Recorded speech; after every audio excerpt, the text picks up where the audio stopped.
తెలంగాణలోని ఆదిలాబాద్ లో గత కొన్నేళ్లుగా మూతపడి ఉన్న cement corporation of India CPI కర్మాగారాన్ని తక్షణమే పునరుద్ధరించాలని బీఆర్ఎస్ వర్కింగ్ ప్రెసిడెంట్ కేటీఆర్ విజ్ఞప్తి చేశారు.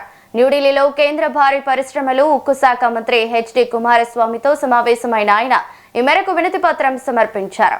కేటీఆర్ తో పాటు సిసిఐ సాధన సమితి ప్రతినిధులు, రైతులు, బీఆర్ఎస్ సీనియర్ నాయకుడు జోగు రామన్న, ఎంపీ వద్దిరాజు రవిచంద్ర తదితరులతో కూడిన ప్రతినిధి బృందం కేంద్ర మంత్రిని కలిసింది.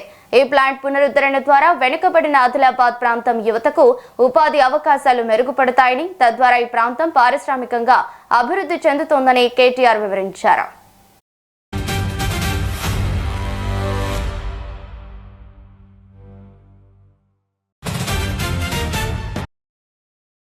ఇదే అంశంపై మరింత సమాచారం మా ప్రతినిధి రమేష్ ఫోన్ ద్వారా అందిస్తారు. రమేష్, చెప్పండి.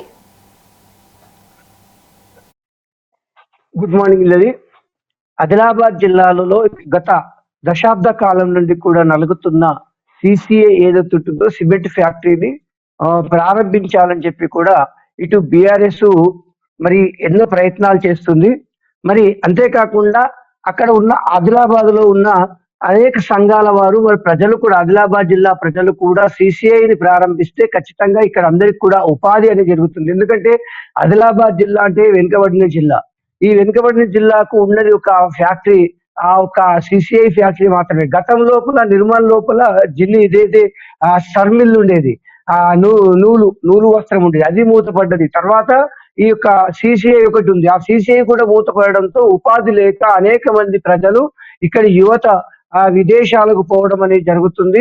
మరి అలా కాకుండా ఉపాధి కల్పన జరగాలి అంటే మాత్రం తప్పకుండా ఆదిలాబాద్ జిల్లాలోని సిసిఐని మళ్ళీ పునఃప్రారంభిస్తే ఖచ్చితంగా ఇక్కడ యువతకు మరియు ఈ యొక్క అభివృద్ధి చెందడానికి కూడా, ఆదిలాబాద్ జిల్లా అభివృద్ధి చెందడానికి కూడా దోహదపడుతుంది సిసిఐ అని అందరూ కూడా అనుకుంటున్నారు. అంతేకాకుండా గతం లోపల కూడా బీజేపీ ప్రభుత్వం కావచ్చు, ఇటు కాంగ్రెస్ ప్రభుత్వం కావచ్చు, ఈ యొక్క సెంట్రల్ లోకి మేము వస్తే ఖచ్చితంగా సిసిఐని మేము ప్రారంభించి ఇక్కడ ఉపాధి కల్పిస్తామని చెప్పారు. కానీ ఆ తర్వాత ఆ యొక్క సిసిఐ ఫ్యాక్టరీలో ఉన్న ఆ ప్రాంతాన్ని కూడా అమ్ముకోవడము, ఆ భూములు కూడా వాటన్నిటి కూడా అమ్ముకోవడము, మరి అంతేకాకుండా అక్కడ ఉన్న ఏదైతే మిషనరీ ఉంటుందో ఆ మిషనరీ కూడా వేరే ప్రాంతానికి తరలించడం జరుగుతుంది. మరి అంతేకాకుండా ఈ మధ్య కాలం లోపల కొంత ఆ ఏదైతే ఆ సిసిఐకి సంబంధించిన ఆ గోడలు ఉన్నాయో వాటిని కూడా కూలగొట్టడం, కొన్ని మిషన్లన్నీ కూడా వేరే ప్రాంతానికి తరలించడం జరుగుతుంది. దాన్ని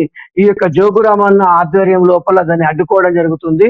మరి అంతేకాకుండా అక్కడ మాత్రం ఖచ్చితంగా ఈసారి మాత్రం ఖచ్చితంగా ఏం చేద్దామనేది అందరూ ఆలోచించుకొని ఆ యొక్క కేంద్ర మంత్రిని కలవడానికి నిన్న కేటీఆర్ మరియు ప్రతిపక్ష నాయకులు ఏదైతే ఉంటారో బీఆర్ఎస్ ఎంపీలు మరియు మాజీ మంత్రులు వీరందరూ కలిసి కొంతమంది ప్రతినిధి బృందం కూడా ఆదిలాబాద్ నుండి కూడా ఏఐటీస్ ఏదైతే ఉంటుండ్రో వాళ్ళు ఆ కార్మిక సంఘాల నాయకులతో కలిసి ఆ యొక్క కేంద్ర మంత్రిని, పరిశ్రమల మంత్రిని కలవడానికి వెళ్ళడం జరిగింది.